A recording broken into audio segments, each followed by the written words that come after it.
আর এই ধার দিয়ে এটা হচ্ছে সমুদ্র, লোহিত সাগর, লম্বা লোহিত সাগর। ওই পারে মিশর, যে পারে ক্যামেরাগুলো আছে ওপারে মিশর, মিশরের উপরে আছে ভূমধ্য সাগর। তো এই সমুদ্রের ধার দিয়ে যে রাস্তা, এই রাস্তা দিয়ে এই মক্কার কাফের মুশরিকরা ব্যবসা করতে যায় সিরিয়াতে। মুহাম্মদ সাল্লাল্লাহু আলাইহি ওয়াসাল্লাম নিজেও ব্যবসা করতে গেছে তার চাচা আবু তালেবের সাথে, আরও অনেকজনের সাথে সিরিয়াতে ব্যবসা করতে গেছে এই রাস্তা ধরে, সমুদ্রের ধারের রাস্তা ধরে।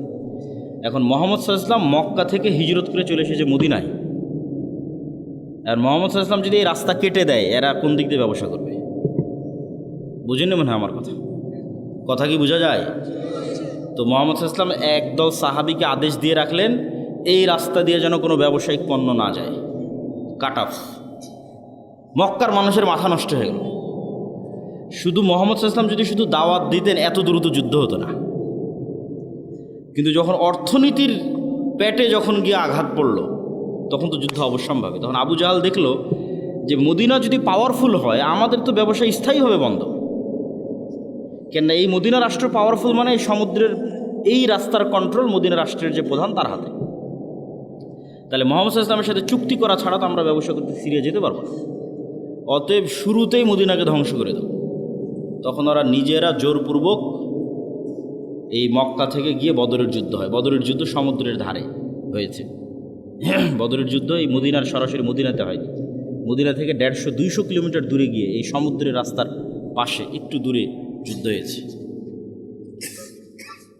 তো এটা বলার উদ্দেশ্যটা কি, যে অর্থনৈতিক গুরুত্বটা বোঝেন, যে টাকা পয়সার গুরুত্বটা কি। মুহাম্মদ সাল্লাল্লাহু আলাইহি ওয়াসাল্লাম যখন মদিনায় আসলেন, এসে দেখলেন যে মদিনার সকল টাকা পয়সার কন্ট্রোল ইহুদিদের হাতে। তো আচ্ছা, একটু আমি আগিয়ে নিচ্ছি, সমস্যা নেই। অর্থনীতির কন্ট্রোল ইহুদিদের হাতে। তখন মুহাম্মদ সাল্লাল্লাহু আলাইহি ওয়াসাল্লাম এই মক্কা থেকে যে মুহাজিরেরা গেছে, এরা সবাই বিজনেসম্যান। মুহাম্মদ সাল্লাল্লাহু আলাইহি ওয়াসাল্লাম নিজেও বিজনেসম্যান। লিইলাফি কুরাইশ ইলাফিহিম রিহলাতা শিতা ওয়াস সাইফ, এই সূরাতে ব্যবসার যাত্রার কথা বলা আছে। তো কুরাইশরা ব্যবসায়ী জাতি, ব্যবসা করে খায়। আর মদিনার আনসারীরা আপনাদের মতো কৃষিকাজ করে, তারা ব্যবসা বোঝে না বা কম বোঝে, ব্যবসা নিয়ে তাদের লেনদেন কম, তারা কৃষিকাজ নিয়ে ব্যস্ত থাকে। তো এই যে মক্কা থেকে যে সাহাবীরা হিজরত করে আল্লাহর নবীর সাথে মদিনায় গেল, তারা সবাই ব্যবসা বুঝত। আল্লাহর নবী দেখলেন যে মদিনার অর্থনৈতিক কন্ট্রোল যদি ইহুদিদের হাতে থাকে, আমি কিভাবে রাষ্ট্র চালাবো। তখন আল্লাহর নবী আনসারীদের বললেন, এই শোনো, তোমাদের যা জমি জায়গা আছে, যা টাকা পয়সা আছে, তা ভাগ ভাগ করে একটা অংশ মুহাজির যারা খালি হাতে আসছে মক্কা থেকে, এদেরকে দিয়ে দাও। এরা ব্যবসা বুঝে, এরা ব্যবসা করতে পারবে। রাসূল সাল্লাল্লাহু আলাইহি সাল্লামের কথা শুনে আনসারীরা তাই করলেন। সবাই কেউ নিজের সম্পদের অর্ধেক, কেউ নিজের সম্পত্তি 3 ভাগের 1 ভাগ মুহাজিরদের দিয়ে দিলেন। আর মুহাজিরেরা ব্যবসা বুঝে ওরা ব্যবসা শুরু করে দিল। অল্প কয়েকদিনের মধ্যে উসমান ইবনে আফফান, আব্দুর রহমান ইবনে আউফ, জুবাইর ইবনুল আওয়াম, এরা হচ্ছে কোটিপতি সাহাবী, মাল্টি বিলিয়নার সাহাবী। এরা রাসূল সাল্লাল্লাহু আলাইহি ওয়াসাল্লামের জীবদ্দশাতে কোটিপতি হয়ে গেছিল। তো এরা যদি কোটিপতি না হতো, তাহলে ওই মদিনার অর্থনীতির কন্ট্রোল কাদের হাতে থাকতো? ইহুদিদের হাতে। এখন কি সমস্যা হতো, খালি একটা উদাহরণ বলি। মদিনায় গিয়ে যখন প্রথম রাসূল সাল্লাল্লাহু আলাইহি ওয়াসাল্লাম মসজিদে নববী তৈরি করে, তখন মসজিদে নববীর সামনের কুয়ার মালিক ইহুদি। সামনের কুয়ার মালিককে ইহুদি। আজকেও সৌদি আরবের সবচেয়ে বড় সমস্যা পানি। আজ থেকে 1400 বছর আগে তাহলে কত সমস্যা হতে পারে পানি নিয়ে। তো এখন এই মসজিদে নববীতে যারা সালাত আদায় করতে আসবে, এদের উজু করা লাগবে। তো উজু করতে এদের অনুমতি নিতে হবে কার? ইহুদির। তাহলে মাথাটা নত কার হচ্ছে? মুহাম্মদ সাল্লাল্লাহু আলাইহি ওয়াসাল্লামের। নত হচ্ছে না যে ইহুদি তোমার এখানে আমার উম্মত উজু করবে, একটু অনুমতি দাও। তাহলে অর্থনৈতিক মুক্তি ছাড়া মাথা উঁচু হয় না। মুহাম্মদ সাল্লাল্লাহু আলাইহি ওয়াসাল্লাম বললেন, কে আছে এমন যে কুয়া কিনে দিতে পারবে আল্লাহর সন্তুষ্টির জন্য, জান্নাত? উসমান ইবনে আফফান বলল, আমি আছি আল্লাহর নবী। আল্লাহু আকবার। তাহলে উনি যে ওনার টাকা দিয়ে মসজিদে নববীর সামনের কুয়াটা কিনে দিলেন, তাতে সম্মান কার রক্ষা হলো? মুহাম্মদ সাল্লাল্লাহু আলাইহি ওয়াসাল্লামের রক্ষা, মাথা উঁচু থাকলো। এই জন্য অর্থনৈতিক মুক্তি ছাড়া কখনো গোলামি থেকে মুক্তি হয় না। উম্মতে মুহাম্মাদি কখনো চাকুরিজীবী জাতি ছিলই না। এই উপনিবেশের পর তারা শিখেছে চাকরি করতে হয়। এটা আল্লামা ইকবালেরও সেম অ্যানালাইসিস। कि नहीं मकाम की खूगर तबीयत आज़ाद, सैरे मिसाल नसीम पैदा कर, हजार चश्मा फूटे तेरे संगे राह से, खुदी में डूब के ज़रबे मूसा पाए, ज़रबे कलीम पैदा कर। তো এই কবিতাটার অর্থ হচ্ছে উনি বুঝাচ্ছেন যে মুসলমানেরা কখনো নির্দিষ্ট জায়গার মুখাপেক্ষী ছিল না। আপনি সব সাহাবীর জীবনী উঠিয়ে দেখেন যে সাহাবীদের 100%-এর 80% নিজ এলাকায় মারা যায়নি, 70% 60% নিজ এলাকায় মারা যায়নি। ধরেন জন্ম হয়েছে মক্কায় অথবা মদিনায়, তারপরে ইসলামিক খেলাফতের রাষ্ট্রের সীমানা যত বাড়তে থেকেছে, কেউ দাওয়াত নিয়ে চলে গেছে মিশরে, যেমন আবদুল্লাহ ইবিন আমর ইবিন আস চলে গেছে মিশরে, আবদুল্লাহ বিন আব্বাস চলে গেছে মক্কায়, আবদুল্লাহ বিন মাসউদ চলে গেছে কুফায়। তাহলে যতদূর পর্যন্ত ইসলামের রাষ্ট্র বাড়তে থেকেছে, এরা কোরআন এবং হাদিসের দাওয়াত নিয়ে ততদূর পর্যন্ত যেতে থেকেছে। কেউ কখনো মনে করেনি যে না আমাকে এখানেই থাকতে হবে।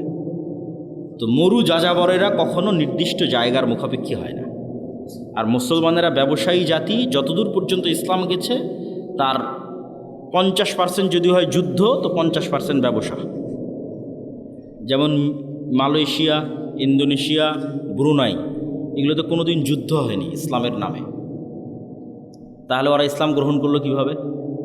আরব ব্যবসায়ীরা ব্যবসা করতে করতে চলে গেছে মালয়েশিয়া, ব্যবসা করতে করতে চলে গেছে ইন্দোনেশিয়া, ব্যবসা করতে করতে চলে গেছে ব্রুনাই। ব্যবসা করতে গিয়ে সেখানে মানুষজন তাদের আচার আচরণ, সত্যবাদিতা, ন্যায়পরায়ণতা দেখে ইসলাম গ্রহণ করেছে, এলাকাকে এলাকা, এলাকাকে এলাকা। তো মুসলমানেরা ব্যবসায়ী জাতি। ব্যবসা ছাড়া টাকা ইনকাম করে আপনি দান করতে পারবেন না শান্তিমতো। আর জান্নাত শুধু ইবাদত দিয়ে জান্নাত 100% কনফার্ম করা কঠিন। আবার শুধু পাপ মুক্ত থাকার চেষ্টা করেও 100% জান্নাত কনফার্ম করা কঠিন। যেমন এখানে কেউ দাঁড়িয়ে বলা কঠিন যে আমি আমার জীবনে 1 ওয়াক্ত সালাত কাজা করিনি, অথবা এইটা দাঁড়িয়ে বলা খুব কঠিন যে আমি প্রত্যেক 5 ওয়াক্ত সালাতের শুরু থেকে শেষ পর্যন্ত শুধু আল্লাহর কথা স্মরণে রাখি, আর কারো কথা, দুনিয়ার কোনো কথা আমার মাথায় আসে না। এটা বলা কঠিন। তাহলে কেউ কিয়ামতের মাঠে দাঁড়িয়ে আল্লাহকে বলতে পারবে না যে আল্লাহ আমি 1 ওয়াক্ত সালাত কাজা দিইনি, অথবা আমাকে জান্নাতে দিতেই হবে। এই চ্যালেঞ্জ দেওয়া কঠিন, জান্নাত দিতেই হবে। অথবা কেউ দাঁড়িয়ে বলবে যে আল্লাহ আমি একটাও গুনাহ করিনি, আমাকে জান্নাত দিতেই হবে, এটাও চ্যালেঞ্জ দেওয়া কঠিন। তাহলে জান্নাতে যাওয়ার জন্য আল্লাহর রহমতের ভিখারি। আল্লাহ ভালো মতো ইবাদত করতে পারিনি, অনেক গুনাহ করেছি, ক্ষমা করে দাও, আল্লাহ দয়া করলে এবার জান্নাত। কিন্তু জান্নাত কনফার্ম করার 2টা রাস্তা আছে, চ্যালেঞ্জ, যে জান্নাত আমারই, যাবই। একটা হচ্ছে জীবন আল্লাহর রাস্তায় দিয়ে শহীদ হয়ে যাওয়া, এটা কনফার্ম 100%। শহীদের রক্ত জমিনে পড়ার আগে তার যদি ইবাদতেরও কোনো কমতি থাকে ওটাও মাফ, আর যদি কোনো গুনাহ থাকে ওটাও মাফ। তাহলে একটা কনফার্মেশন পাওয়া গেল যে জীবন যদি আল্লাহর রাস্তায় দিয়ে দেওয়া যায় জান্নাত কনফার্ম। আরেকটা কনফার্ম করার রাস্তা হচ্ছে টাকা, অর্থনৈতিক ইবাদত। এটাতে জান্নাত কনফার্ম হয়, আল্লাহ জান্নাত বিক্রি করবে। ঠিক যেমন আপনাদের গাইবান্ধা শহরে, গোবিন্দগঞ্জ, সাঘাটা, বগুড়া, গুলশান, বনানী, দুবাই, এগুলোতে যেমন প্লট বিক্রি হয়, আপনি ফ্ল্যাট কিনেন, এরকম আল্লাহ সুবহানাহু ওয়া তাআলা জান্নাতের প্লট সেল করবে, বিক্রি করবে। কোরআন মাজিদে অ্যানাউন্স দেওয়া আছে, বিজনেস হিসেবে ঘোষণা দেওয়া আছে, বিক্রি হিসেবে ঘোষণা দেওয়া আছে। আমি বানিয়ে বলতেছি না। ইন্নাল্লাহ আশতারা মিনাল মুমিনিনা আনফুসাহুম ওয়া আমওয়ালাহুম বিআন্না লাহুমুল জান্নাহ হাল আদুল্লুকুম আলা তিজারাতিন তুনজিকুম মিন আযাবিন নার। তাহলে আল্লাহ বিজনেসও ঘোষণা দিয়ে রেখেছে, আল্লাহ সুবহানাহু ওয়া তাআলা ক্রয় বিক্রয় ঘোষণা দিয়ে রেখেছে। তাহলে জান্নাতের বাড়ি, আপনাদের ভাষায় প্লট, ফ্ল্যাট আল্লাহ বিক্রি করবে, সেল করবে, এবং এটাকে আল্লাহ ব্যবসা বলছে। এবং এই ব্যবসাটা শতভাগ লাভজনক। কেন শতভাগ লাভজনক সেটাও বলবো। তো তার আগে বুঝি যে টাকা দিয়ে জান্নাত কিভাবে কিনা যাবে। দুনিয়াতেই আল্লাহ সুবহানাহু ওয়া তাআলা অসংখ্য ইবাদতের কমতিতে টাকার জরিমানা দিয়ে মাফ করার ব্যবস্থা করেছেন, এবং অসংখ্য গুনাহের কাফফারায় টাকার জরিমানা দিয়ে মাফ করার ব্যবস্থা করেছেন দুনিয়াতেই। যেমন কেউ হজ এবং ওমরা করতে গেছে, ওমরা করতে গিয়ে কোনো একটা ইবাদত ছুটে গেছে, বড় একটা ইবাদত, জামরায় হয়তো পাথর মারতে যেতে পারেনি, তাহলে ইবাদতে কমতি হয়ে গেছে। এখন আল্লাহ রসুল বলতেছে ঠিক আছে, কমতি যেহেতু হয়ে গেছে, তুমি একটা দম, একটা দুম্বা, একটা খাসি আল্লাহ রাস্তায় কুরবানি করে দাও, ওইটা এটাকে মেকআপ করবে, কাভার দিবে। তাহলে টাকা দিয়ে ইবাদতের কমতি পূরণ করা যাচ্ছে। এবার গুনাহের কাফারা, রমাজান মাসে দিনের বেলায় কেউ তার স্ত্রীর সাথে সাংসারিক জীবনে গেছে, আল্লাহ সুবহানাহু ওয়া তাআলা কোরআনে আয়াত অবতীর্ণ করে বলতেছে গোলাম আজাদ করতে হবে অথবা 60 জন মিসকিনকে খাওয়াতে হবে। তো গোলাম আজাদ করতেও টাকা লাগবে, 60 জন মিসকিনকে খাওয়াতেও টাকা লাগবে। তাহলে টাকাটা দিয়ে গুনাহের কাফারা হচ্ছে দুনিয়াতেই। এই সেম নিজাম ব্যবস্থা কিয়ামতের মাঠেও থাকবে। যেমন দুনিয়াতে আপনি অসুখ বিসুখ পড়ে গেলে ক্লিনিকে মেডিকেলে নিয়ে গেলে টাকা পয়সার দরকার হয়, বিদেশে নিয়ে গেলে আরও দরকার, সিঙ্গাপুর থাইল্যান্ড ব্যাংকক নিয়ে গেলে আরও টাকা লাগবে, ছেলে মেয়েকে স্কুল কলেজ ইউনিভার্সিটিতে পড়াতে টাকা লাগবে, বিপদ আপদ বিবাহ শাদী টাকা লাগে, কেস কোর্ট কাচারি মামলা মোকদ্দমা টাকা লাগে, এগুলো টাকা দিয়ে পার হওয়া যায়। একই ঘটনা কিয়ামতের মাঠে ঘটবে। কিন্তু সমস্যা হচ্ছে কিয়ামতের মাঠে নতুন করে টাকা অ্যারেঞ্জ করার কোনো সিস্টেম নাই। কিয়ামতের মাঠে কারো থেকে ধার নেওয়ারও কোনো সিস্টেম নাই। তাহলে কিয়ামতের মাঠে আমাকে এবং আপনাকে ধনী অবস্থায় উঠতে হবে, যে আজ কিয়ামতের মাঠে উঠেছি কোটি টাকার মালিক অবস্থায়। তাহলে বাঁচার রাস্তা আছে। ইবাদতের কমতিতেও ওই কোটি টাকা কাজে দিবে, গুনাহের কাফফারাতেও ওই কোটি টাকা কাজে দিবে। মানুষ যারা পাওনাদার আসবে, আল্লাহ আমার নামে গীবত করেছে, অপবাদ দিয়েছে, মিথ্যা বলেছে, এই সেই যা আছে, হক দেয়নি, যা আসবে সবগুলো কাভার দেওয়া যাবে, মেকআপ দেওয়া যাবে যদি ধনী অবস্থায় কিয়ামতের মাঠে ওঠে। যেমন দুনিয়াতে আপনি ধনী থাকলে কাভার দিতে পারেন যে কোনো সমস্যা, কিয়ামতের মাঠেও যদি ধনী অবস্থায় ওঠেন কাভার দিতে পারবেন। কিন্তু কিয়ামতের মাঠে ধনী অবস্থায় ওঠার জন্য এখন থেকেই ব্যাংকে জমা করতে হবে, আল্লাহর ব্যাংকে, পরকালের ব্যাংকে এখন থেকে জমা করতে হবে। এবং আল্লাহ সুবহানাহু ওয়া তাআলার সাথে এই ব্যবসা কেন লাভজনক সেটাও বলি। আল্লাহ যে বলছেন তোমরা আমার সাথে ব্যবসা করো, এটা শতভাগ লাভজনক। কেন লাভজনক? আপনি যদি আজকে শাখাটা বাজারে একটা জমি কিনেন, তাহলে জমিওয়ালা আপনার দেওয়া টাকা নিয়ে চলে যাবে, ওই টাকার উপর আপনার কোনো কন্ট্রোল থাকবে না, কোনো দখল থাকবে না, আর জমিটা আপনি তার থেকে বুঝিয়ে নেবেন। এখন আল্লাহ সুবহানাহু তাআলার জন্য আপনি পরকালের অ্যাকাউন্টে যে টাকা জমা দেবেন, ওই টাকা কি আল্লাহ নিয়ে চলে যাবে? ওই টাকা দিয়ে যদি আপনি মসজিদে একটা এসি বা একটা ফ্যান লাগান, ওই ফ্যানের বাতাস কে খাবে? আপনিই তো খাবেন। ওই টাকা তো আর আল্লাহ নিয়ে গেলেন, আর ফ্যানের বাতাসও আল্লাহ খাবে না। ধরেন আপনি টাকা দিয়ে একটা গরু জবাই দিলেন, ওই গরুর গোস্ত কে খাবে? আপনিই খাবেন না? ওই গরুর গোস্ত আল্লাহর কাছে চলে যাবে, আল্লাহ নিয়ে যাবে? আল্লাহ খাবারের মুখাপেক্ষী নয়। তাহলে আরেকজনের সাথে যখন লেনদেন হচ্ছে তখন টাকা কিন্তু চলে যাচ্ছে, আর আল্লাহর সাথে যখন লেনদেন হচ্ছে তখন ওই টাকা আমি ভোগ করতেছি, মাঝখান থেকে ফিরি ফাও আল্লাহ জান্নাত দিয়ে দিচ্ছে। তাহলে আল্লাহর সাথে ব্যবসায় কোনো লস আছে? কোনো লস নাই। ধরেন এই প্রতিষ্ঠানে আপনি দান করলেন, এই প্রতিষ্ঠানে দান করে এখানে পড়বে কে? আপনার ছেলে মেয়ে। কেউ যদি বেতন পায় আপনার গ্রামের ছেলে মেয়ে, তাহলে মাঝখান থেকে তো আপনি ফ্রিতে জান্নাত পাচ্ছেন। টাকাটা তো দুনিয়াতেই থাকতেছে, দুনিয়ার মানুষই খাচ্ছে, আপনি আপনার আত্মীয় স্বজন পাড়া প্রতিবেশী তারাই খেয়ে শেষ করে দিচ্ছে। তো যাক, আমি বক্তব্যের শুরুতেই কথাগুলো বললাম যে আপনাদের মধ্যে যদি, এখন আমি জানি না যে এখানে কেউ স্বেচ্ছাসেবক পাঠিয়ে বৈঠকি দান সংগ্রহ করবে কিনা, কিন্তু দান অর্থনৈতিক ইবাদত, অত্যন্ত শক্তিশালী একটি ইবাদত। যদি যায় তাহলে আপনারা সকলেই অংশগ্রহণ করার চেষ্টা করবেন। এই বলে আমি আমার এবং তোমাদের যারা মাদ্রাসা কর্তৃপক্ষ আছে তাদেরও যদি যাওয়ার সিস্টেম থাকে পাঠাতে পারো। এই কথা বলে আমরা আমাদের মূল বক্তব্যের দিকে এগিয়ে যাচ্ছি। আমাদের মূল বক্তব্য হচ্ছে গোলামি থেকে মুক্তির রাস্তা, এটাই বক্তব্যের আলোচ্য বিষয়। 5টা পয়েন্টে আমরা সংক্ষিপ্ত করে আলোচনা করব। ঈমান বিল গায়বে ইয়াকিন, আল্লাহ সুবহানাহু ওয়া তাআলার সাহায্য ছাড়া বিজয় হয় না। আল্লাহর সাহায্য পাওয়ার জন্য আল্লাহ সুবহানাহু ওয়া তাআলার ইবাদত করতে হয়, সৎ আমলের মধ্যে সালাত এবং জিকির সবচেয়ে পাওয়ারফুল। দুনিয়াতে নেতা হওয়ার জন্য জ্ঞান অর্জন এবং সত্যবাদিতা ও ন্যায়পরায়ণতার কোনো বিকল্প নাই। এই 5টা পয়েন্টে আমরা সংক্ষিপ্ত করে ব্যাখ্যা করব এবং বক্তব্যের শেষের দিকে চলে যাব। প্রথম দুইটা হচ্ছে ঈমান বিল গায়েবে ইয়াকিন। গায়েব মানে অদৃশ্য। আজকের যুগের মুসলমানদের সবচেয়ে বড় সমস্যা হচ্ছে আসলে প্রকৃত অর্থে মুসলমানদের ঈমানই নাই, ঈমান মজবুত নয়, গায়েবের উপর ঈমান নাই। কেন আজকের দুনিয়া বেশি বাস্তববাদী, বেশি বস্তুবাদী, বেশি দুনিয়ামুখী। ফলত গায়েবের যে লজিক, যে সূত্র, এইটা কেউ বুঝেও না, কেউ জানতেও চায় না। কিন্তু গায়েবের কার্যকরণের সূত্র এবং লজিক সবচেয়ে পাওয়ারফুল। এগুলোর জ্ঞান এবং নলেজ কোরআন এবং হাদিসে আছে। যেমন কিছুক্ষণ আগে দানের কথা বললাম, ওইটার সাথে একটা সূত্র দেখেন, a+b² মতো সূত্র, যে দুনিয়ার লজিকে আমি যদি ধরেন পকেটে আমার 1000 টাকা থাকে, তাহলে 1000 টাকা থেকে যদি আমি 500 টাকা দান করি, এই যে 1000 টাকা, এখান থেকে 500 টাকা যদি দেই আপনাকে, তাহলে 500 টাকা দুনিয়ার কাগজে কলমের হিসাবে কমে গেল। কিন্তু সাথে সাথে এইটার সাথে সাথে গায়েবের অদৃশ্য লজিকে প্লাস হয়ে গেল। এটা সূত্র, এটা গায়েবের সূত্র। এই প্লাসের প্রভাব 5 বছর পর দেখা যাবে, 10 বছর পর দেখা যাবে। ঠিক আমি একজনকে 1000 টাকা কর্জ দিলাম, তার সাথে 1100 টাকা সুদ হিসেবে নিলাম। দুনিয়ার হিসেবে 100 টাকা অতিরিক্ত দেখাচ্ছে, কিন্তু গায়েবের লজিকে ওখানে 100 টাকা কমে গেছে। কিন্তু ওই 100 টাকা যে কমে গেছে, এটার প্রভাব 5 বছর 10 বছর পর দেখা যাবে।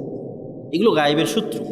এই গায়েবের সূত্রগুলোর উপর, গায়েবের অস্তিত্ব এবং বাস্তবতার উপর মুসলমানদের ঈমান নাই। যেমন ফেরেশতারা কোথায় যায়, কি করে, ঠিক আছে, আপনার বাড়িতে নূর আছে কিনা, আপনার বাড়িতে শয়তান আছে না ফেরেশতা আছে, আপনার কলবে নূর আছে কিনা, এগুলো সব গায়েব। এগুলো কিন্তু দেখা যায় না, এগুলো গায়েবের জগৎ। কিন্তু এই প্রত্যেকটার বর্ণনা কোরআন এবং হাদিসে আছে। ওইটার উপর আপনার ঈমানের মাত্রা কোন লেভেলে, সেটার উপর নির্ভর করবে আপনি গোলামি থেকে মুক্তি পাবেন কিনা। ঠিক গায়েবের আর একটা বড় অংশ হচ্ছে পরকাল, জান্নাত, জাহান্নাম, বারজাখি জীবন। এগুলো গায়েব। প্রত্যেক জগতের পরবর্তী জগতের কিছু আলামত পূর্বের জগতে থাকে। যেমন আমাদের পরের জগৎটা হচ্ছে বারজাখি জগৎ। তো বারজাখি জগতের কিছু চিহ্ন, ওটা গায়েব। ওই গায়েবের জগতের কিছু চিহ্ন এই জগতে আছে। সেটা হচ্ছে ঘুম। প্রতিদিন আমরা একবার করে বারজাখি জগতে চলে যাই, বা বারজাখি জগতের একটা স্বাদ নিয়ে আসি। মৃত্যুর পরবর্তী জীবনটাও এরকম, কিয়ামত হওয়ার আগ পর্যন্ত। এই জন্য ঘুমানোর সময় আমরা কি বলি, যে আল্লাহুম্মা বিইসমিকা আমুতু, হে আল্লাহ আপনার নামে ঘুমাতে যাচ্ছি। জি না, এটার অনুবাদ হচ্ছে হে আল্লাহ আপনার নামে মৃত্যুবরণ করতে যাচ্ছে, মরতে যাচ্ছে। ঠিক পরের দিন সকালে যখন ঘুম থেকে উঠি, তখন কিন্তু এটা বলা নাই যে আল্লাহ আপনার রহমত, আপনার দয়া, ঘুম থেকে উঠলাম। জি না, আহইয়ানা বাদামা আমাতানা, হে আল্লাহ মরে গেছিলাম, মরা থেকে বেঁচে উঠলাম। কি অনুবাদ দেখেছেন? দোয়ার অনুবাদ কি ভয়ঙ্কর, যে হে আল্লাহ মরে গেছিলাম, মরা থেকে সকালবেলা বেঁচে উঠলাম। তাহলে ওই যে মারা গেছিলাম রাতের বেলা, এটাই বারজাখি জগতের হালকা স্বাদ পরের জগতে। মানে আপনার মরার পরে কি হবে, ওই গায়েবের জগতের কিছু আলামত এই জগতে আপনি প্রতিদিন দেখতে পাচ্ছেন। এখন যারা ঘুম চলে গেছে, এদের মধ্যে একদল মানুষের স্থায়ী মৃত্যু হয়ে যাবে ঘুমের মধ্যে। কেন আল্লাহ সুবহানাহু ওয়া তাআলা প্রত্যেক ঘুমন্ত বান্দার রূহকে তার নিকটে টেনে নেন। প্রত্যেক ঘুমন্ত বান্দার, পবিত্র কোরআনের আয়াত। যাদের বাঁচিয়ে রাখতে চান, তাদের রূহগুলো আবার ফেরত দিয়ে পাঠান যখন তারা ঘুম থেকে ওঠে। তো রূহ মানে হচ্ছে দেখা, শোনা এবং চিন্তা করার শক্তি। এটা রূহ থেকে আসে। এই জন্য আমরা যখন ঘুমাই, তখন আমার দেখার শক্তিও নাই, আমার শোনার শক্তিও নয়, আমার চিন্তা করার শক্তিও নাই। তাহলে এখন আমার রূহ নাই। শরীরের সাথে একটা সম্পর্ক বজায় রেখে বের হয়ে গেছে, হালকা একটা সম্পর্ক বজায় রেখে বের গেছে। ওই সম্পর্কটা যদি আল্লাহ কাট করে দেয়, এটা স্পট ডেড, আর উঠতে পারবে না পরের দিন সকালে। কিন্তু রুহের প্রকৃত কাজ হচ্ছে দেখা, শোনা, চিন্তা করা। এটা রুহের প্রকৃত কাজ। ঘুমের সময় যখন এই কাজগুলো অফ হয়ে যায়, তখন রুহ বের হয়ে যায়। ঠিক এবার বারজাখি জগতে যখন আপনি চলে গেছেন, তখন পরের জগতের কিছু আলামত আপনি কবরের জগতে পাবেন। মানে পরের জগৎটা তো জান্নাত এবং জাহান্নাম, কিয়ামতের পরের যে জান্নাত জাহান্নাম। তখন কবরে থাকা অবস্থাতেই জান্নাতের মৃদু আবহাওয়া আসবে। তাহলে আলামত দেখাচ্ছে যে এর পরের যে জগৎ, সে জগতে তুমি জান্নাতে যাবা, সেটার কিছুটা আলামত নেও। যেমন দুনিয়াতে থাকতে তুমি ঘুমের মাধ্যমে পরের জগতের কিছু আলামত নিতা, এখন তুমি বারজাখি জগতে আছো, এখানে থাকা অবস্থায় এর পরের জগতের কিছু আলামত নেও। যদি জাহান্নামের হয়, শাস্তিযোগ্য বান্দা হয়, তাহলে জাহান্নামের গরম বাতাস আসতে থাকে তার কবরে। সরাসরি কিন্তু ওকে জাহান্নামে দেওয়া হয়নি, সরাসরি জান্নাতে দেওয়া হয়নি, কিন্তু তার পরের জগতে কি হবে, তার কিছু ফিলিংস সে ওখানেই পাচ্ছে। এবং মানুষের আমলের ধরন অনুযায়ী এই রূহগুলো বিভিন্ন পর্যায়ে থাকে। আমলের ধরন অনুযায়ী। যেমন যারা শহীদ, তাদের রূহগুলো পাখি হিসেবে জান্নাতে উঠতে থাকে এবং খাবারও গ্রহণ করতে থাকে। ইউরজাকুন, রিজিক দেওয়া হয়। তাহলে যারা শহীদ হয়ে গেল, এদের রূহ পাখি হিসেবে জান্নাতে উঠতেছে। এদের চেয়েতেও যারা শ্রেষ্ঠ, শহীদদের চেয়েতেও যারা টপ লেভেলের রূহ, তারা আল্লাহ সুবহানাহু ওয়া তাআলার আরশের নিচে ঝুলন্ত অবস্থায় থাকে বারজাকি জগতে। এদের চাইতেও যারা টপ লেভেলের শ্রেষ্ঠ, তারা হচ্ছে নবীরা। তারা দুনিয়া থেকে মৃত্যুবরণ করেছে, কিন্তু নবীদের বারজাকি জগতের জীবনযাপন আরও উন্নত পর্যায়ের, মানে কোয়ালিটি আরও বেশি। কোয়ালিটিটা কেমন? রাসূলুল্লাহ সাল্লাল্লাহু আলাইহি ওয়াসাল্লাম যখন গেলেন, প্রথম আসমান, দ্বিতীয়, তৃতীয়, চতুর্থ, পঞ্চম, ষষ্ঠ, সপ্তম সব আসমানে নবীদের সাথে কথা হয়েছে। তো নবীরা তো মরে গেছে দুনিয়াতে, তাহলে ওখানে কীভাবে কথা হচ্ছে? নবীদেরকে সাথে করে না সালাত কীভাবে হচ্ছে? তথা নবীদের বারজাকি জগতের যে জীবন, সেটা বারজাকি জগতে আর যত রূহ আছে তাদের চেয়ে টপ কোয়ালিটির জীবন, যেখানে ইবাদত করাও সম্ভব, যেখানে কথা বলাও সম্ভব। মুসা আলাইহিস সালাম তো কতদিন আগে মরে গেছে, কিন্তু মুসা আলাইহিস সালামের সাথে মুহাম্মদ সাল্লাল্লাহু আলাইহি ওয়াসাল্লামের দেখা হচ্ছে মেরাজের সফরে এবং কথা বলতেছে। তো এটি হলো বারজাকি জগতের জীবন, যেটা কিয়ামতের পূর্ব পর্যন্ত এবং মৃত্যুর পরে। তাহলে এগুলো তো গায়েব। এই গায়েবগুলোর উপর আপনার ঈমান, ইয়াকিন কোন পর্যায়ের, আপনি কোন জায়গা থেকে এগুলোর উপর ঈমান রাখেন? এগুলো কি আপনি চোখে দেখতে পাওয়ার মতো ঈমান রাখেন? না বাস শুনলাম দেখলাম শেষ। যতক্ষণ পর্যন্ত চোখে দেখতে পাওয়ার মতো ঈমান অর্জন এই জিনিসগুলোর উপর না হবে, ততক্ষণ পর্যন্ত গোলামি থেকে মুক্তির রাস্তা তৈরি হবে না। এই জন্য ঈমান মজবুত করা সবচেয়ে জরুরি। আর যদিও আজকের দুনিয়ার বস্তুবাদী জগতে মনে হচ্ছে যে বস্তুবাদী জগতে কিভাবে গায়েবের উপর ঈমান রাখা যায়, কিন্তু আমি চিন্তা করে দেখলাম যে এই বস্তুবাদী জগতে গায়েবের উপর ঈমান মজবুত করার আরও বেশি রাস্তা তৈরি হয়েছে। আমার চিন্তা, আমি উল্টাভাবে চিন্তা করেছি যে মানুষ মনে করতেছে যে সে মোবাইলের আনন্দ বিনোদনের মধ্যে ডুবে যাচ্ছে, মদ, জুয়া, আড্ডা, পৃথিবীতে এমন কোনো গুনাহের রাস্তা নেই যেটা বর্তমানে উন্মুক্ত হয়নি। ফলত সে কীভাবে গায়েবের উপর ইয়াকিন রাখবে? গায়েবের তো কোনো আলামত কোথাও দেখাই যায় না। কিন্তু আমি চিন্তা করে দেখলাম যে না, আমরা আধুনিক যুগে যা যা ব্যবহার করতেছি তা আমাকে গায়েবের প্রতি ইয়াকিন তৈরি করতে আরও বাধ্য করা উচিত। কিভাবে আপনাকে বলি, আজ থেকে 100 বছর আগে এই সাঘাটার কোনো মানুষকে যদি এখন জীবিত করা হয়, 100 বছর আগে এই প্রোগ্রামে নিয়ে এসে বসানো হয় মুরব্বির জায়গায়, দিয়ে তাকে আমি বলবো যে মুরব্বি, আমি এখন যে কথা বলতেছি আমার এই কথাটা না 1000 কিলোমিটার দূরে আমেরিকাতে এখন বাজতেছে, এখন আমার এই কথা উড়ে গিয়ে আমেরিকাতে এখন বাজতেছে, কয়েক হাজার কিলোমিটার দূরে। মুরব্বি তো বিশ্বাস করতে পারবে না যে বলে এখানে বলবে, এখানে বাজবে লন্ডনে সাথে সাথে, কি কেমনি সম্ভব? এ তো গায়েব। এটা কিন্তু 100 বছর আগে এটাই গায়েব, 100 বছর আগে এটাই গায়েব। অথচ আমি কথা বললে আমার এই কথা উড়ে আমেরিকা, পৃথিবী যেই দিন সৃষ্টি হয়েছে সেই দিন থেকেই যায়। বুঝেননি মনে হয় আমার কথা? এটা মানুষ জানতো না। এটা তো আলোর গতির মধ্যে, আলোর মধ্যে ডাটা ট্রান্সফার হয়, এই জ্ঞান মানুষের ছিল না। কিন্তু ট্রান্সফার তো ভাই যেই দিন থেকে আল্লাহ পৃথিবী সৃষ্টি করেছে সেই দিন থেকেই হয়। মানে আমি এখান থেকে বলবো আর এটা আলোর গতির সাথে আমার এই কথা সারা পৃথিবীতে ঘুরতেছে, বা আলো যতদূর পর্যন্ত যাচ্ছে আমার এই কথা অতদূর পর্যন্ত যেতে থাকতেছে। এটা যেই দিন থেকে পৃথিবী আল্লাহ সৃষ্টি করেছে সেই দিন থেকেই হয়। তাহলে এটা আমাদের জন্য কি ছিল? গায়েব ছিল। বলেন তো এটা আমাদের জন্য কি ছিল? গায়েব ছিল। তখন জানতাম না। তাহলে এইটা যদি সম্ভব হয় যে কথা বলবো এখানে আর আলোর গতিতে সেই কথা গিয়ে বাজবে আমেরিকায়, এবং আমেরিকায় বসে মানুষ শুনতেছে, এখন লন্ডনে বসে মানুষ শুনতেছে, আপনারা টিভি মোবাইলে ব্যবহার করতেছেন, তাহলে এটা ব্যবহার করা অবস্থায় আপনি কিভাবে বিশ্বাস করতেছেন যে এই কথা আল্লাহ শুনতেছে না? বলেন আল্লাহু আকবার।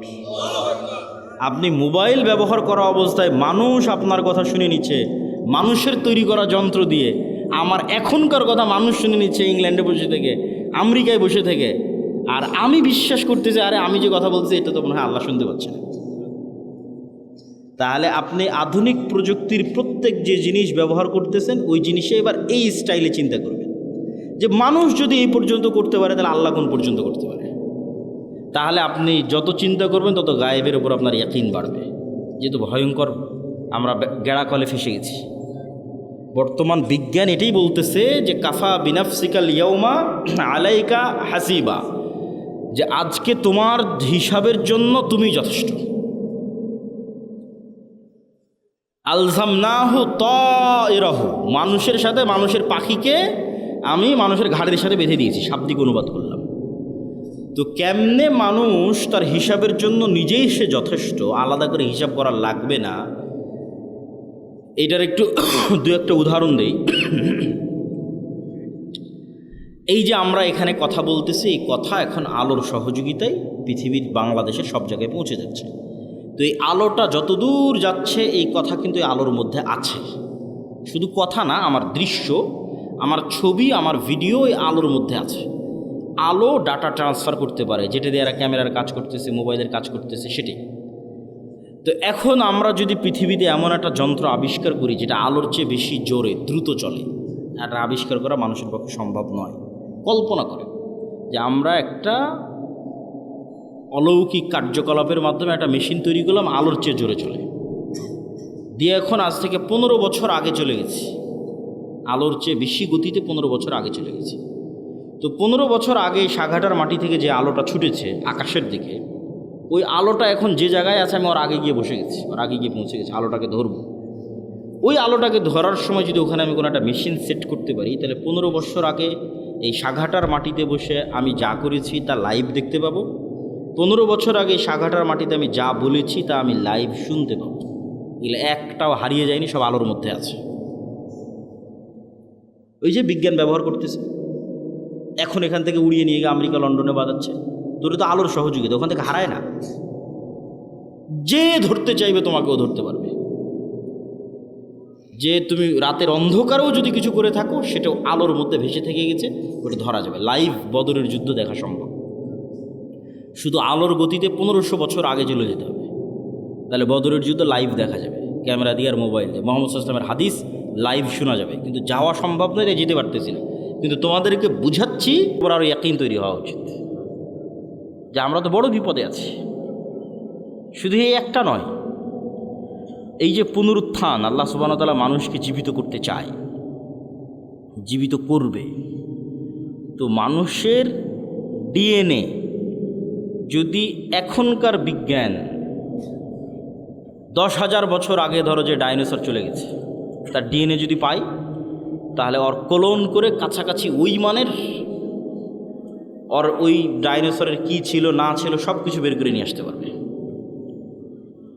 তো মনে করো তুমি মাটির সাথে মিশে হারিয়ে গেছো, তোমার ওই যে হাড় আছে, ওইটা যদি বিজ্ঞানীরাই পায় আজ থেকে 20-50 বছর পর, ওখান থেকে যদি ডিএনএ বের করে নিয়ে আসতে পারে, হাড় বাদ দিলাম, তোমার চুলের 10 ভাগের 1 ভাগও যদি পাওয়া যায়, ওখান থেকে তোমার ডিএনএ যদি বের করা যায়, তাহলে ডিএনএ বের করলে তো যত দ্রুত এই সায়েন্স অগ্রগতি লাভ করতেছে, অদূর ভবিষ্যতে দেখবা যে তোমার ডিএনএ দিয়ে তোমার লিভার তৈরি করা যাচ্ছে, তোমার ডিএনএ দিয়ে তোমার কিডনি তৈরি করা যাচ্ছে, খালি রুহটা দিতে পারবে না।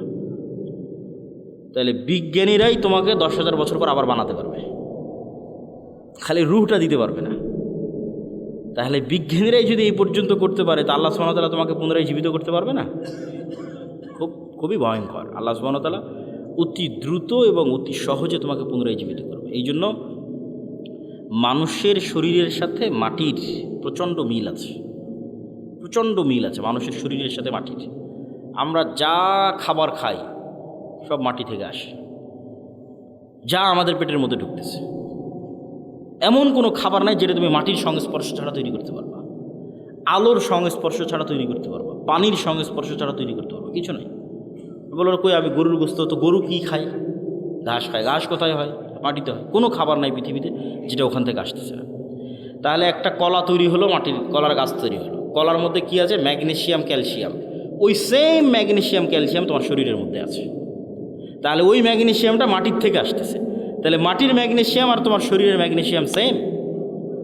আজকে আল্লাহ ওই কলা তোমার শরীরের মধ্যে দিয়ে এখানে কোষ তৈরি করতেছে, ব্লাড তৈরি করতেছে, এই কোষ এই সেম ব্লাড ওই মাটির মধ্যেই তৈরি হয়ে যাবে, কেনা সেম জিনিস ওখান থেকে এখানে আসতেছে।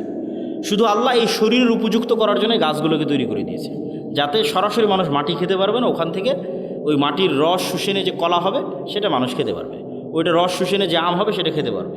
কিন্তু ওই আমের মধ্যে যে ভিটামিন আছে ওই ভিটামিন মাটি থেকে এসেছে, ওইটা আমার সেম শরীরের মধ্যে আছে। তাহলে আমার শরীরের মধ্যে যা যা আছে তা মাটিতেও আছে। তাহলে মাটিতে সেল তৈরি করা মানে শরীরের কোষ তৈরি করা, মাটির মধ্যে কোষ তৈরি করা, মাটির মধ্যে ব্লাড তৈরি করা, এটা অনটুর ব্যাপার, সেকেন্ডের ব্যাপার। এই জন্য কবর থেকে মানুষ তরতর তরতর করে তরতাজা গাছের মতো পরকালে কবর থেকে উঠে আসবে, মাটি থেকে উঠে আসবে।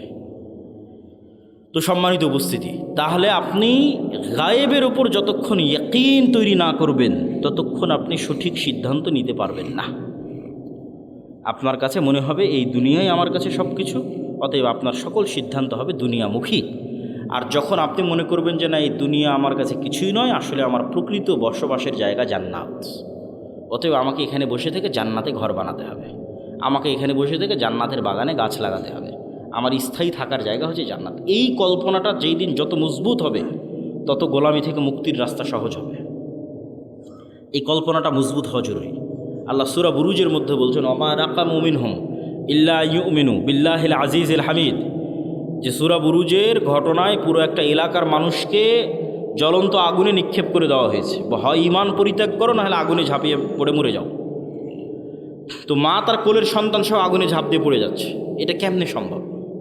এটা সম্ভবের একটাই রাস্তা, ওরা যে আগুনে ঝাঁপ দিচ্ছে ওই আগুনকে ওরা নিশ্চিত জান্নাত মনে করতেছে।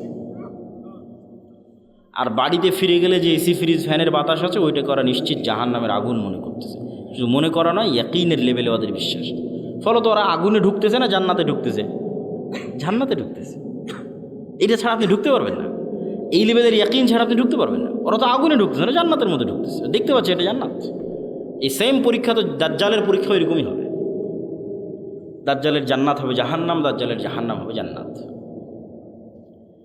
তাহলে আপনি যেদিন এই পরিমাণের কল্পনায় যেতে পারবেন যে আমার স্থায়ী শান্তিটা কোথায়, আমার স্থায়ী আরাম কোথায়, আমি যদি আজকে আমার বাপ মা থেকে আলাদা হয়ে যাই, আমি যদি আজকে আমার ছেলে মেয়ে থেকে আলাদা হয়ে যাই, আর যদি জীবনে কোনো দিন আমার বাপ মায়ের সাথে দেখা না হয়, আমার আর যদি জীবনে কোনো দিন ভাই বোনের সাথে দেখা না হয়, আমার যদি আর জীবনে কোনো দিন আমার আত্মীয় স্বজন পাড়া প্রতিবেশী ছেলে মেয়ে স্ত্রী পুত্রের সাথে দেখা না হয়, তাহলে এর চেয়ে কষ্টের পৃথিবীতে আর কিছু নাই।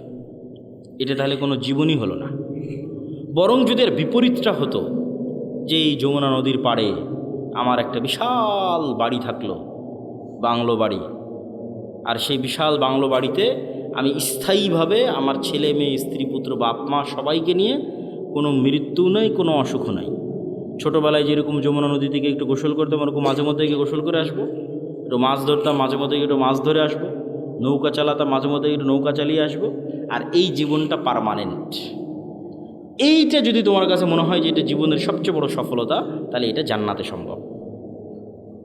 সবাই যদি জান্নাতে যায় তাহলে সবাইকে নিয়ে স্থায়ী পার্মানেন্টলি জান্নাতে এটা বাস্তবায়ন করা সম্ভব।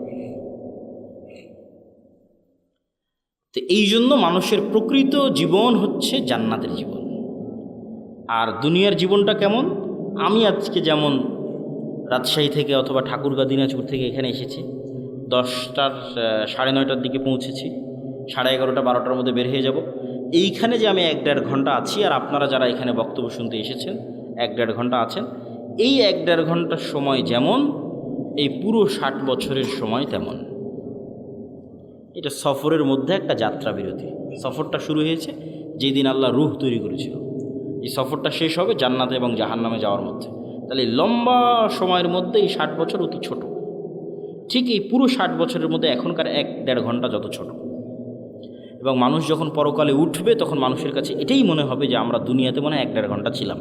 কোরআনের আয়াতের অনুবাদ, যে মানুষেরা বলবে যে আমরা দুনিয়াতে মনে হয় 1 দিন বেঁচেছিলাম, হাফ দিন বেঁচেছিলাম, অথচ বেঁচেছে 60-70 বছর।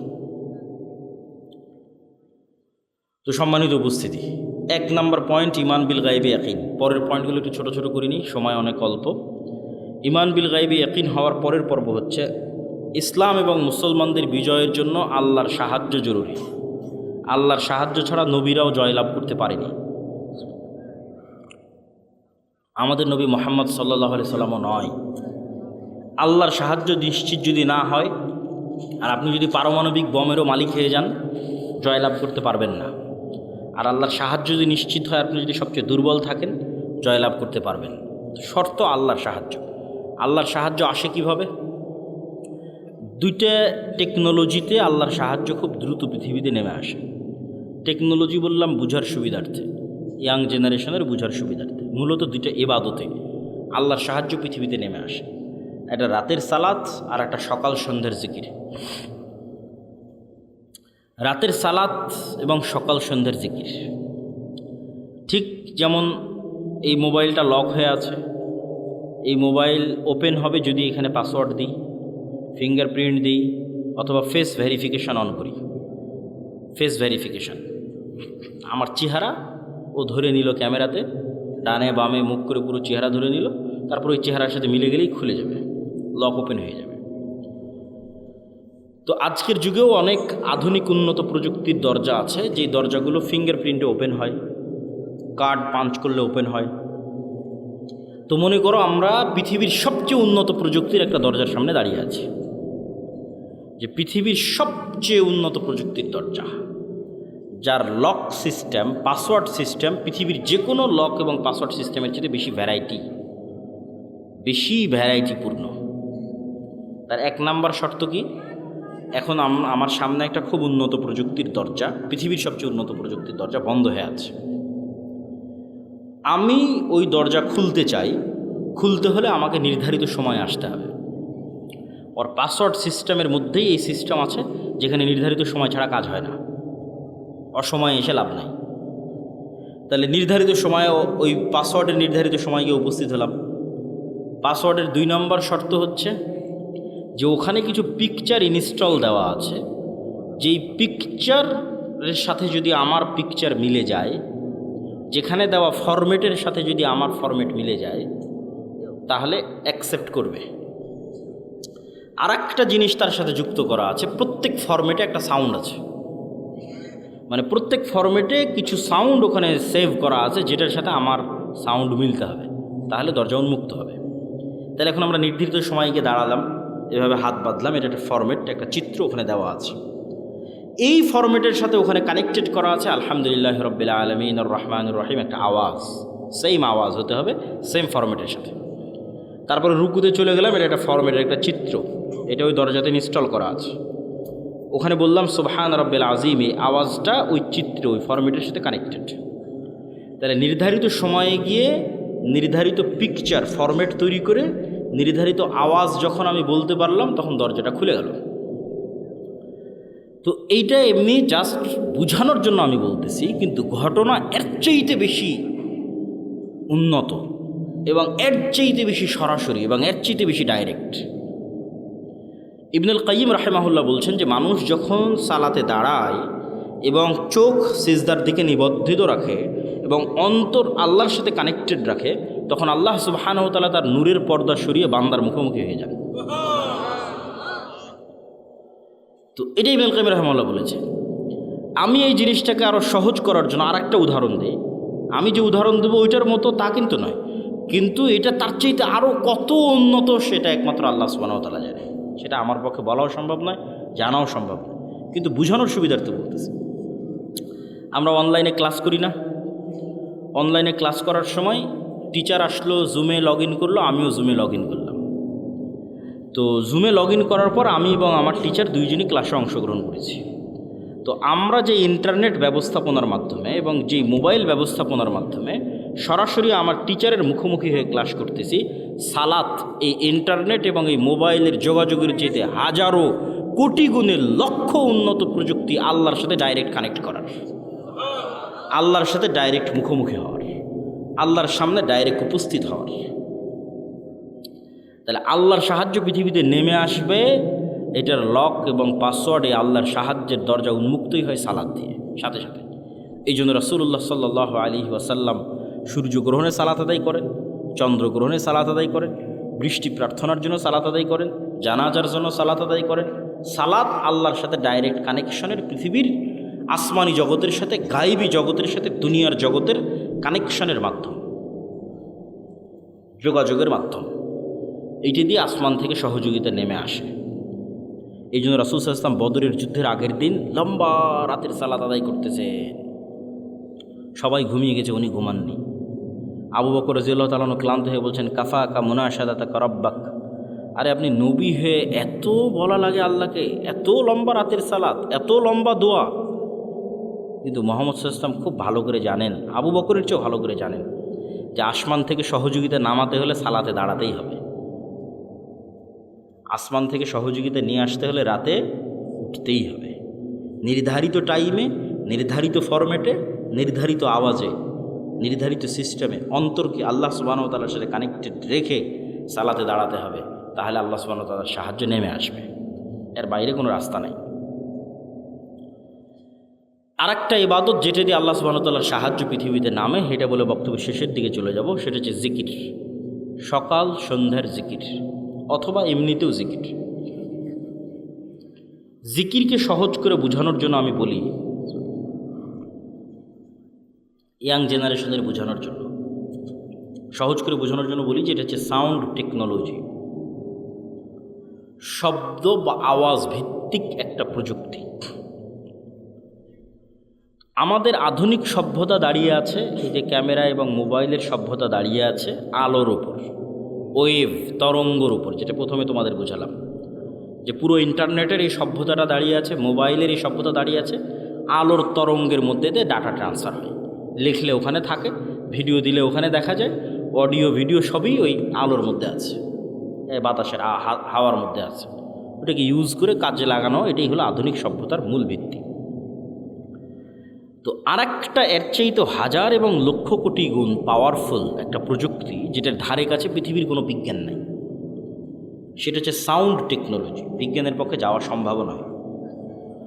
এই প্রযুক্তির কিছু জ্ঞান আল্লাহ সুলাইমান আলাইহিস সালামকে দিয়েছিলেন। ওয়ামা উতিতু মিনাল ইলমি ইল্লা কালিলা, আল্লাহ অনেক অল্প জ্ঞান মানুষকে দিয়েছে। এই অল্প জ্ঞানের মধ্যেও এই টপ লেভেলের এই জ্ঞানটা সুলাইমান আলাইহিস সালামকে দেওয়া ছিল কিছু।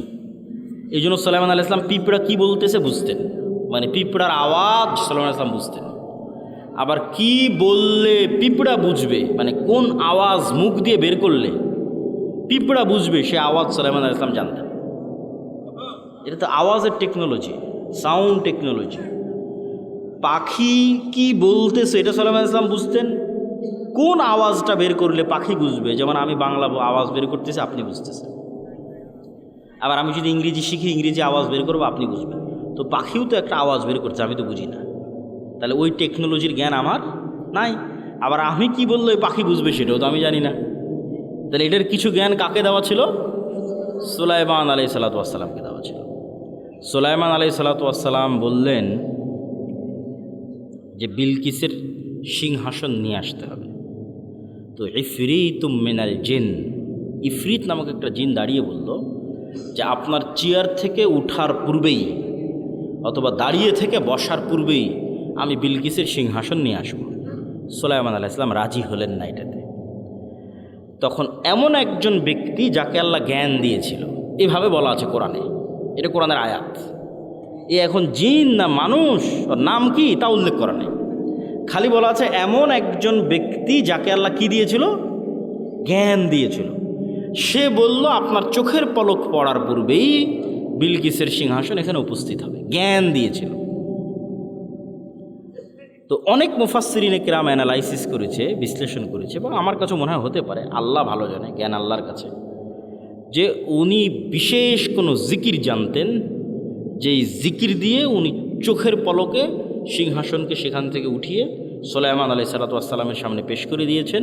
এটা হচ্ছে সাউন্ড টেকনোলজি, বিশেষ কোনো জ্ঞান আল্লাহ ওনাকে দিয়েছিলেন, যিনি বিলকিসের এই সিংহাসনকে সেখান থেকে উঠিয়ে নিয়ে এসেছে চোখের পলকে। কিভাবে আনা যাবে, কোন প্রযুক্তিতে আনা যাবে, এটার জ্ঞান আল্লাহ তাকে দিয়েছিল। কোরআনে বলা আছে এমন একজন ব্যক্তি যাকে আল্লাহ জ্ঞান দিয়েছিলেন। তো আওয়াজ যে খুবই পাওয়ারফুল, আওয়াজ যে খুবই শক্তিশালী, তার দুটো উদাহরণ দিই। এক, আল্লাহ কিয়ামত কায়েম করবে আওয়াজ দিয়ে।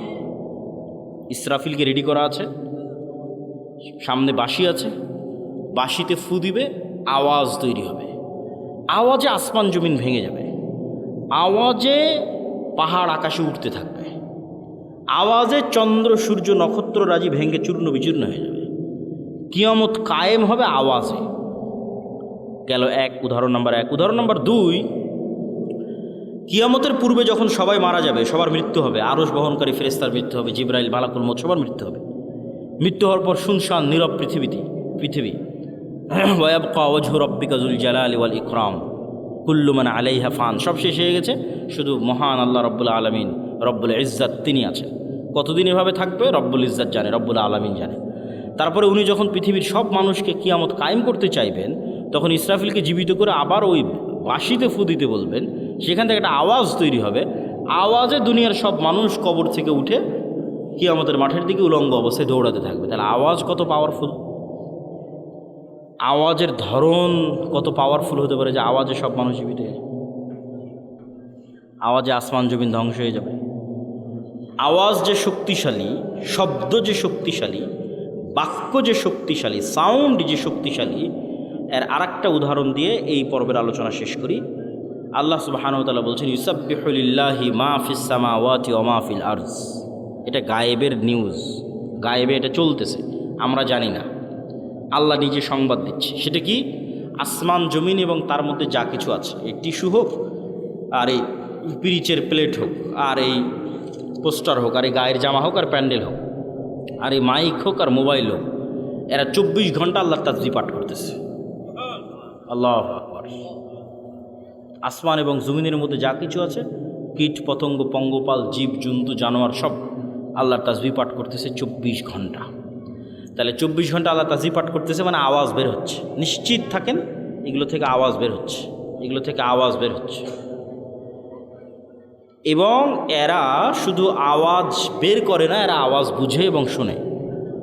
রাসূল সাল্লাল্লাহু আলাইহি ওয়াসাল্লাম বলতেছে, এই কে হইচই করে, কি সমস্যা?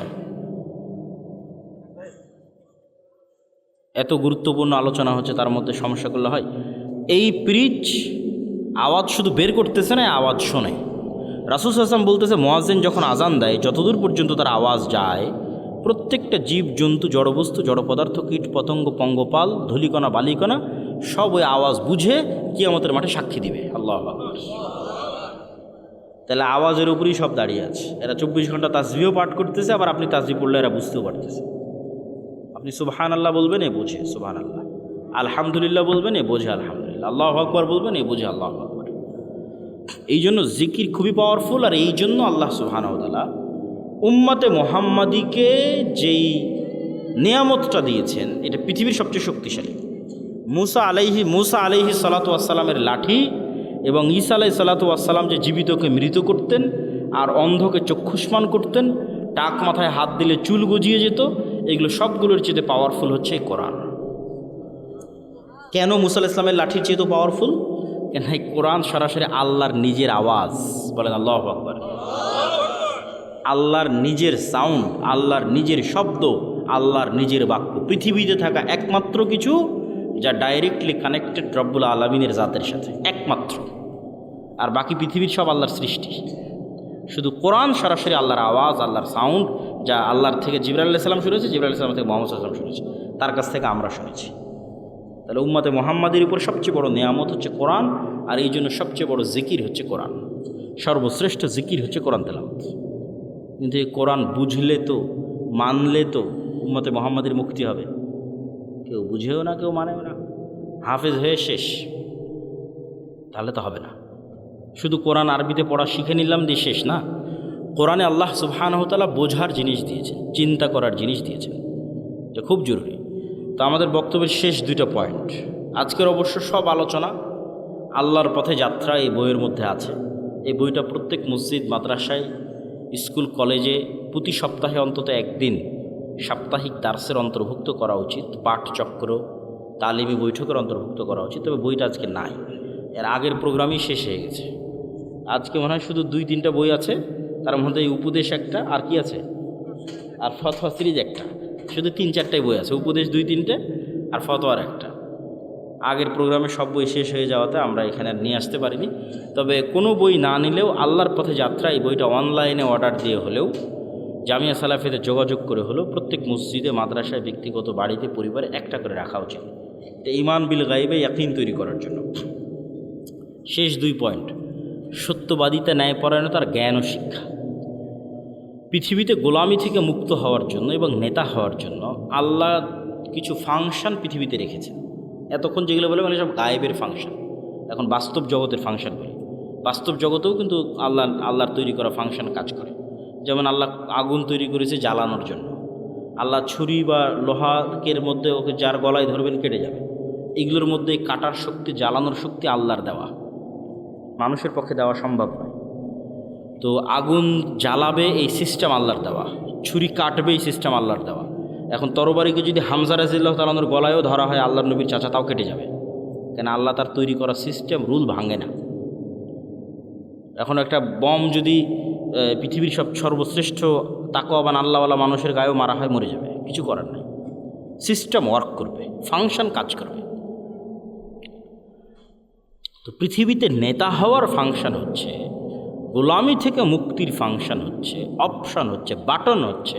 মোবাইলে যেমন বাটন আছে কল দেওয়ার, ফ্ল্যাশ লাইট জ্বালানোর, এরকম পৃথিবীতে নেতা হব আমি, গোলামি থেকে মুক্তি চাই, কি ফাংশনে কাজ করবে? তার একটা হচ্ছে জ্ঞান এবং শিক্ষা। জ্ঞান এবং শিক্ষা এটা একটা বাটন, এই বাটনে চাপ দিলে নেতা তৈরি হয়, অটোমেটিক হবেই। আর জ্ঞান শিক্ষার উল্টাটা কি? জ্ঞান শিক্ষার উল্টা হচ্ছে যেটা সাঘাটার যুবকেরা করতেছে, free fire, PUBG, TikTok, Facebook, YouTube, reels, বিড়ি, সিগারেট, গাঞ্জা, সময় নষ্ট, আইপিএল, বিপিএল, অনলাইন জুয়া, এগুলো হচ্ছে প্রত্যেকটা জ্ঞানের উল্টা কাজ। ওই ফাংশন, ওই বাটন যে চাপ দিবে ও গোলাম হবে। এখন পৃথিবীতে যদি আমেরিকা এবং ইউরোপের এবং ইসরায়েলের ইহুদিরা জ্ঞান অর্জন করে আর সাঘাটার যুবকেরা যদি এগুলো করে, তো আল্লাহ সুবহানাহু ওয়া তাআলা কখনোই তার রুলস ব্রেক করে, তার সিস্টেম ব্রেক করে এসে বলবে না, এই ইহুদিরা, খ্রিস্টানেরা, তোরা থাম, তোরা তো অনেক জ্ঞান অর্জন করতেছিস, তোদেরকে নেতা হতে দেওয়া যাবে না। আমার সাঘাটার কিছু মুসলমান জুয়াখোর, মদখোর আছে, ওদেরকে নেতা বানাবো। হবে নাকি? হ্যাঁ, হবে না। তাহলে সাঘাটার যারা জুয়াখোর, মদখোর আছে, এরা গোলাম হবে। এই ফাংশনের উপরই পৃথিবী দাঁড় করানো আছে। আর ও যদি ইহুদিও হয়েও জ্ঞান অর্জন করে, ও কি হবে? জোরে বলেন না, কি হবে? আরও জোরে বলেন, কি হবে? নেতা হবে। তাহলে গোলামির জিঞ্জির আমাদের হাতে এবং পায়ে আমরাই বাঁধতেছি। জ্ঞান বিমুখ হওয়ার মাধ্যমে আমাদের হাতে এবং পায়ে গোলামির জিঞ্জির আমরাই বাঁধতেছি। গোলামির জিঞ্জির খুলতে হবে নিজেকে, জ্ঞান অর্জন করতে হবে। জ্ঞান এবং শিক্ষা ছাড়া গোলামি থেকে মুক্তির কোনো রাস্তা নাই। 2 নম্বর আর একটা বাটন হচ্ছে ন্যায়পরায়ণতা এবং সত্যবাদিতা। আর এর উল্টা বাটনটা হচ্ছে 2 নম্বরই রাস্তা, ধোঁকাবাজির রাস্তা, দুর্নীতির রাস্তা, মিথ্যার রাস্তা। তাহলে এই 2 নম্বর মিথ্যা, দুর্নীতি, ধোঁকাবাজি, এটা হচ্ছে গোলামির রাস্তা। সত্যবাদিতার, ন্যায়পরায়ণতার যে নেতা হওয়ার রাস্তা। তাহলে তোমাদের 300 আসনের যে এমপিরা আছে, এরা সবাই গণতান্ত্রিক সিস্টেমের মধ্যে লবি, লিয়াজু, ধোঁকা, টাকা পয়সা, লেনদেন, এই গোলামির রাস্তার মধ্যে দিয়ে তারা নেতা হচ্ছে। তাহলে এই গোলামির কালচারের মধ্যে দিয়ে যারা এমপি হচ্ছে, এরা নেতা না গোলাম? এত আস্তে বললে হবে? নেতা না গোলাম? গোলাম। নেতা নয়। আপনি মনে করছেন নেতা নয়, কেন নেতা নয় সেটাও বলে দিই। যে এই 2 নম্বরই রাস্তার কালচারের মধ্যে দিয়ে এমপি হচ্ছে, মিনিস্টার হচ্ছে, প্রাইম মিনিস্টার হচ্ছে, ওকে কালকে ভারত আর আমেরিকা টাকা দিয়ে কিনে নিতে পারবে। ওকে বলবে যে বাংলাদেশে যা দুর্নীতি করার লাগে করো, সব টাকা পাচার করে আমার দেশে পাঠাও, জনগণ যখন ধরে মার দিবে আমার দেশে চলে আসে। তাহলে ও নেতা না গোলাম? গোলাম। তাহলে ততক্ষণ নেতা হওয়া যায় না যতক্ষণ শতভাগ সত্যবাদী, ন্যায়পরায়ণ না হওয়া যায়। আর কোন রাস্তা নাই পৃথিবীতে নেতা হওয়ার।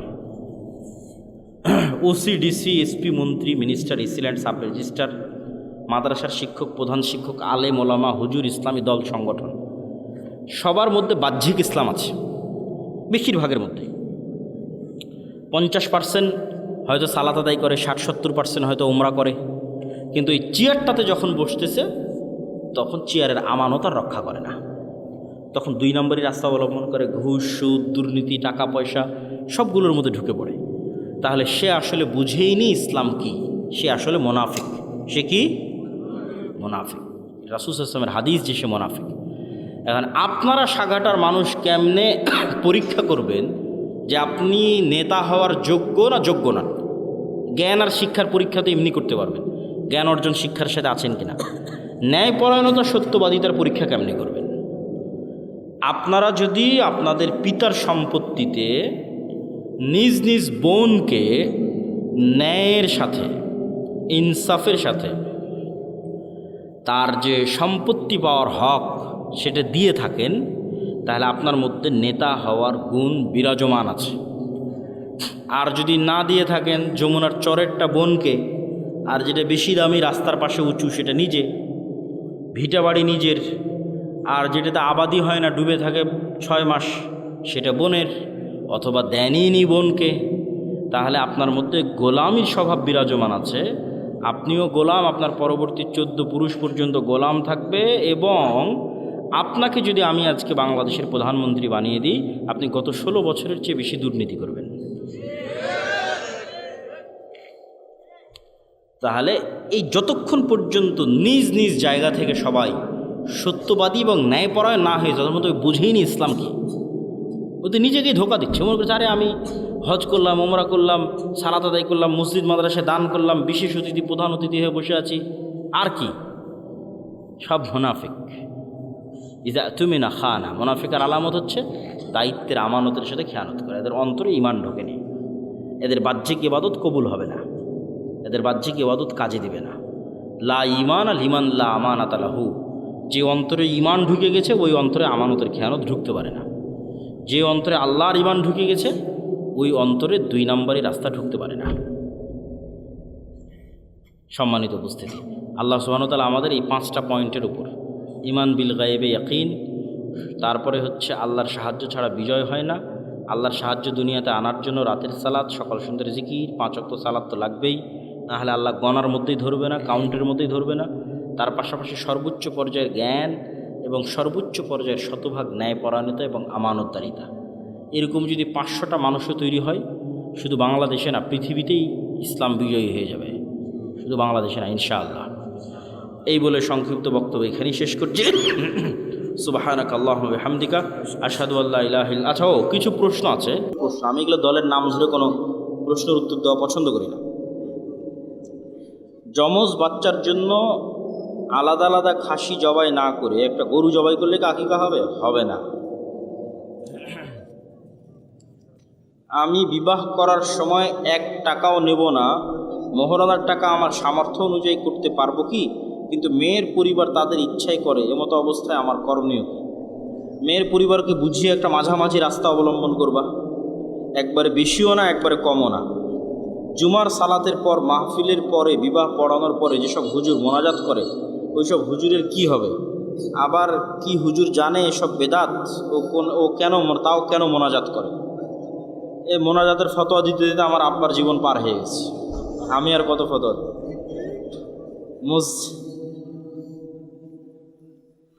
ক্যালেন্ডার মসজিদের সামনে রাখা যাবে কি না?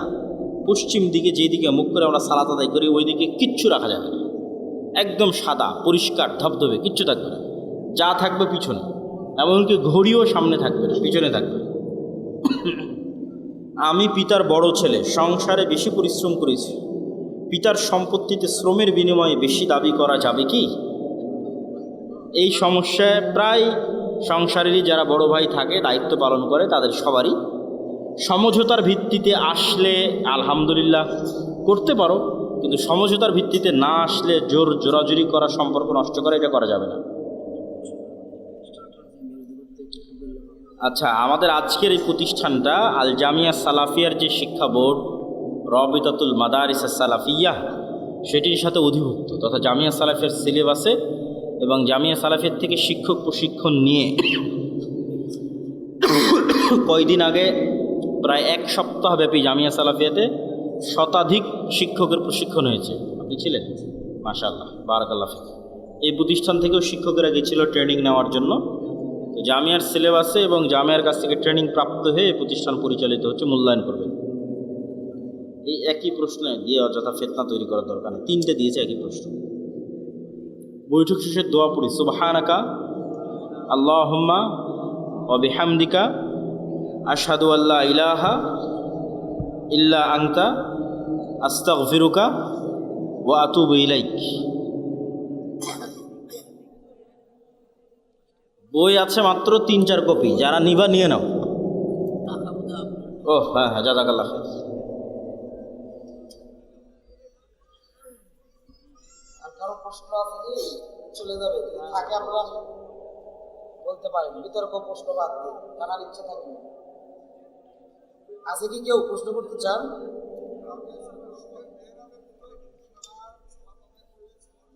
এটার উত্তর আমি জানি না বাবা। মেয়েরা বিতর্কিত, আমি পরে বিতর্কিত বা চালা পরে এর আগে যে উমরা করা যাবে, আমি 30 সালে হয়ে গেছি, তার আগে মানে 25 সালে আমি উমরা করতে যাবো, এরকম কি আছে? আমাদের মাদ্রাসার ক্যালেন্ডার আছে সামনে গেটে, আমরা আমাদের আপনার এলাকায় আসলাম না, কোন এলাকায়? হ্যাঁ, সারাটা পড়াশোনা